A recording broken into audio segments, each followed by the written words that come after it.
श्री गणेशाय नमः।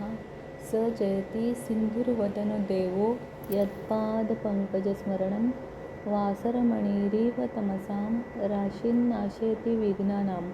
प्रारंभीसी गजाननाचे स्मरण केले असता सूर्योदय होताच ज्याप्रमाणे तिमिर समूहांचा नाश होतो त्याप्रमाणे सर्व विघ्नांचा नाश होतो, तो सिंधुर्वदन देव उत्कर्ष पावत आहे.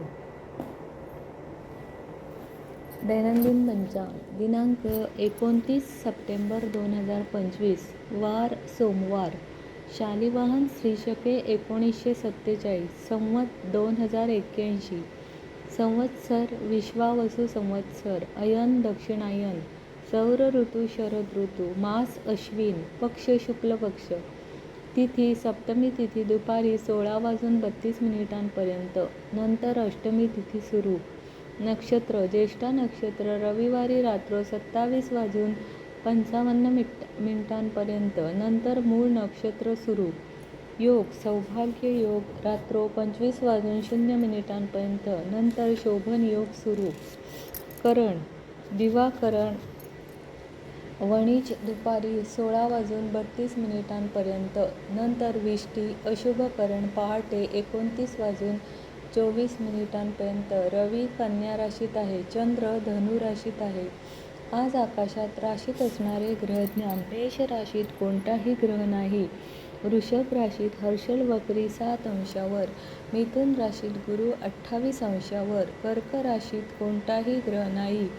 सिंह राशीत शुक्र 17 अंशावर. कन्या राशीत रवी 11 अंशावर. बुध अस्त आहे 23 अंशावर. तुळ राशीत मंगळ 10 अंशावर. वृश्चिक राशीत कोणताही ग्रह नाही. धनु राशीत चंद्र 0 अंश 47 कलांवर. मकर राशीत प्लुटो 6 अंशावर वक्री आहे. कुंभ राशीत राहू 23 अंशावर वक्री. मीन राशीत शनी वक्री 3 अंशावर. नेपच्यून वक्री 6 अंशावर. आज आकाशात ग्रहांचे अंशात्मक प्रमुख योग. रवी केंद्रयोग चंद्र अशुभ योग. चंद्र लाभयोग मंगळ. चंद्र केंद्रयोग शनी. चंद्र केंद्रयोग नेपच्यून. राहुकाळ सोमवारी राहुकाळ सकाळी 7:30 ते 9 वाजेपर्यंत असतो. अशुभ काळ. शुभ कार्य करू नयेत. अग्निवास पृथ्वीवर अग्निवास दुपारी 16:33 नंतर आहे. दिनविशेष संध्याकाळी 17 पर्यंत चांगला दिवस. महालक्ष्मी पूजन, घागरी फुंकणे, त्रिरात्रोत्सवारंभ, सरस्वती आवाहन, सप्तमी श्राद्ध. सोमवार हा शंकरांचा वार असल्यामुळे श्री शंकर महाराजांना जलाभिषेक करावा. ओम शं शंकराय नमः असा मंत्र जप करावा.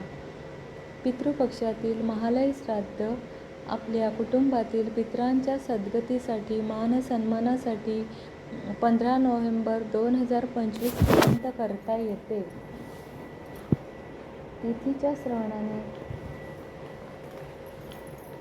श्रवणाने लक्ष्मी प्राप्त होते. वाराचे श्रवण केले असता आयुष्याची वृद्धी होते. नक्षत्राचे श्रवण केले असता आपल्या आयुष्यातील पातक निघून जाते आणि योगाचे श्रवण केले असता आपल्या शरीरातील सर्व रोगांचे निवारण होते. कर्णाचे श्रवण केले असता आपल्या मनातील चिंतित मनोरथ सिद्ध होतात आणि या सर्वांच्या श्रवणाने नित्य गंगा स्नानाचे फल मिळते. शुभम भवंतु.